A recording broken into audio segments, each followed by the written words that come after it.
So here's the headline you woke up for. Joe Milton is going to start on Friday, not Will Grier, and that one choice changes the tone of this entire preseason. Look, I get it. You want clarity, and this feels like anything but. From the transcript we just heard, the coaches are still in evaluation mode, but they've decided to give the Milton experiment the reps. That matters because it tells you what the staff values right now.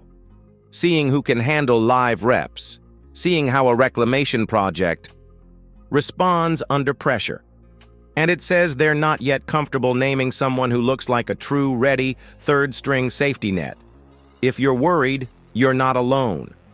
The host compared this to Trey Lance's situation last year, and that's a scary comparison to make out loud.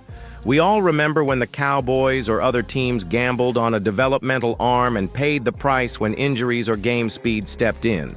So the immediate takeaway for you is simple.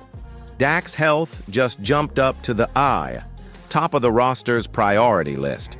If Milton struggles or gets exposed, the margin for error on Dak goes down in a hurry, and the front office will probably have to consider adding depth, maybe a veteran QB or even another OL piece to protect the line.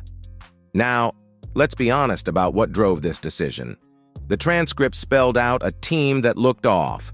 Time of possession lopsided, third down conversions abysmal, and complementary football missing.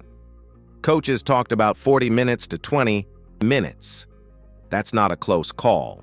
That's a symptom. When you're forcing long third downs because you can't run ahead of the sticks, you put whoever's under center in longer third and longs that make any quarterback look worse. That context explains why the staff is keeping the Milton experiment rolling. They want to see who can help flip those early downs, who can manage the pocket, and who can make the offense less predictable when starters aren't in. I know what you're thinking. Why not play Will Grier? Why repeat a risky experiment? The host's point, that this choice feels like a misstep, is worth debating. Maybe the coaches think Milton gives a different arm profile or cadence that helps evaluate protection calls and pre-snap adjustments. Or maybe they're simply rewarding camp reps.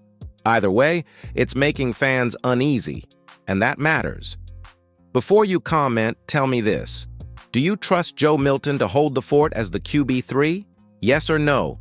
Drop that in the comments and explain why. Also, if you want more honest breakdowns like this and you want us to hit our 16,000 subscriber goal so we can produce deeper film study, hit subscribe and smash the like button now. I'll break down what Milton needs to show on Friday and what the staff will be watching next. But first, I want to know where you stand on this decision. Now let's turn to the other side of the story because Joe Milton isn't the only headline here. A lot of eyes are starting to turn toward Brian Schottenheimer, or, as we all call him, Shotty. Remember when he was introduced and all the talk was about accountability, physicality, and cutting down penalties? Fans were told this offense was going to look tougher, smarter, and sharper. But what have we seen in these first two preseason games? Sloppy football, inconsistency, and an offense that looks like it's going backward instead of forward. That's why some of the shine on Shotty is already wearing off. The transcript gave us a look into his own words, and you can hear the frustration. Shotty admitted the Cowboys had serious issues with time of possession, with third downs, and with running the football. He didn't sugarcoat it. They weren't physical enough, and they weren't consistent. That's a big admission for a coach who built his philosophy on physicality being a core pillar. It's one thing when fans say it. It's another when the coordinator himself stands in front of the press and acknowledges the team failed in the very area he's supposed to deliver. Now, you could argue this is only preseason, and yes, starters like Dak and some of the offensive line haven't been out there. But preseason still matters for execution. It matters for discipline. When you see penalties in special teams after a good play, when you see third and long situations piling up, those aren't just about talent. Those are about preparation and coaching. And Cowboys Nation has seen this movie before. Promising talk in camp, then sloppiness when the lights come on. That's why fans are getting nervous, because they don't want to live through another year of hearing big promises in July and then watching them collapse in January. Shotty did make some solid points about evaluation. He explained that part of preseason is about keeping things simple so coaches can judge players on execution rather than scheme. That's fair, but here's the problem. Execution hasn't been there either. So if the plan is to do simple better, and simple isn't working, that's where the concern really grows. I want you to think about this from a fan's perspective. Do you still trust Shotty's plan? Do you believe he's the right guy to run this offense into the season? Drop a rating in the comments from 1 to 5 on how much faith you have in Brian Schottenheimer right now. 1 means no faith at all, 5 means you're fully bought in. Let's see where Cowboys Nation really stands. And if you want me to keep breaking down every press conference and holding coaches accountable, make sure you hit that subscribe button. We're pushing for 16,000 subscribers, and your support makes it possible for us to keep putting this content out daily. Also, drop a like if you want us to put together a full video on Shotty's offensive philosophy compared to last year's Kellen Moore play calling. That could be a fun breakdown. Because here's the truth. Coaches can talk all they want about pillars, processes, and evaluations. But at the end of the day, fans only care about results. Right now, the results don't match the words, and that's a red flag until proven otherwise. When you strip away the quotes and the press conference spin, what really matters are the tape takeaways. And the numbers from that last preseason game tell the story in bold letters. Time of possession was a disaster. 40 minutes to 20. That's not a small imbalance, that's an outright collapse. You can't evaluate your quarterback, your run game, or even your defense properly when you're chasing the clock the entire game. Look deeper, and you'll see why it happened. Baltimore converted 9 of 18 third downs, while the Cowboys only managed 2 of 13. That's the difference between keeping your drives alive and constantly punting the ball away. And when you look at the down and distance situations, it gets even worse. The Ravens were converting 3rd and shorts, like 3rd and 2 or less, while the Cowboys kept facing 3rd and long. 7 of those 13 third downs were 3rd and 7 or more, and you only converted 1 of them. That's not just bad luck, that's structural failure on early downs. Shotty himself pointed this out when he said the Cowboys have to win on 1st and 2nd down. That means running the football more effectively and cutting down on those wasted plays that put the offense behind schedule. But here's where it ties back to Joe Milton. If your offense is living in 3rd and long, what kind of evaluation can you really make of a young quarterback? You're setting him up to fail before the ball is even snapped. That's why so many fans question whether Friday's start will really teach us anything about Milton's future. Now let's not ignore the defense and special teams.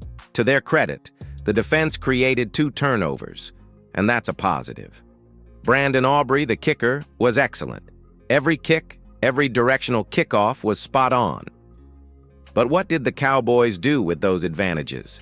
They gave the ball away immediately with an interception.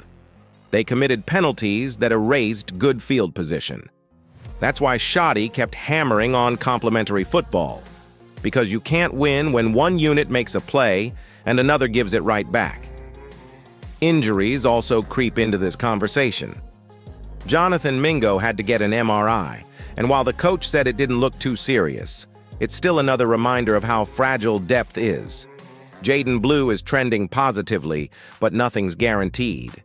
Even Micah Parsons, the face of the defense, still isn't back to full go. So when you stack up the thin depth chart with sloppy execution, it raises a bigger question. Do the Cowboys have enough reliable pieces if things go wrong? So here's where I want your take. Which scares you more right now? The failure to convert 3rd downs or the inability to establish the run game? Drop your answer in the comments, 3rd downs or run game, and let's see what Cowboys Nation really thinks is the bigger red flag. And hey, if you want me to break down the film and actually show you how these 3rd downs went wrong, like this video and subscribe. When we hit 16,000 subs, I'll put together a full all-22 breakdown that digs into protection, routes, and execution. Because tape doesn't lie, and right now, it's showing us some serious concerns. So, what's next for the Cowboys? After watching the tape, digesting Shotty's press conference, and seeing Joe Milton get the nod for Friday, it's clear the team has some decisions to make. And fast. First, protecting Dak Prescott has to be priority number one. The left tackle situation has been shaky, and with a developmental QB like Milton taking snaps, every gap in the line could be magnified.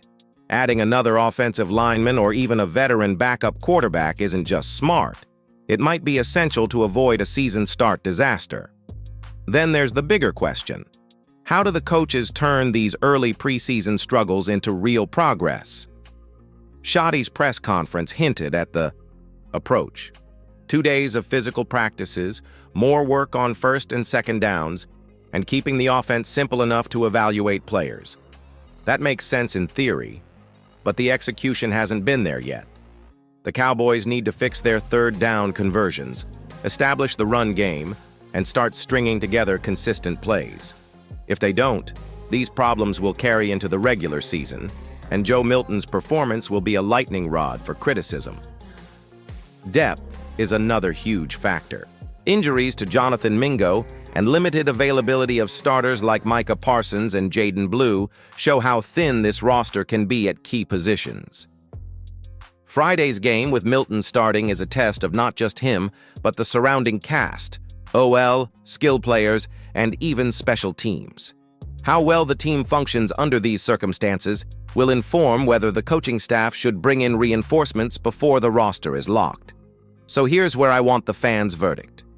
Do you think the Cowboys should add another quarterback before the final cut downs, or trust Milton to handle the reps? Vote yes or no in the comments, and tell me why. This is exactly the kind of conversation we want Cowboys fans to have because it matters for both the team and our community here. And of course, if you've enjoyed this breakdown, hit that subscribe button and help us reach 16,000 subscribers. We're building this channel to bring you the inside scoop on every Cowboys move. Smash that like button too if you want more detailed film breakdowns, roster updates, and candid takes like this. At the end of the day, this preseason is about evaluation and preparation, but it's also about accountability. Coaches, players, and fans all have a role to play in seeing where the team stands. Friday's game will tell us a lot, but it's only part of the story. Stay tuned, stay engaged, and keep those comments coming. Cowboys Nation has a voice, and it needs to be heard loud and clear.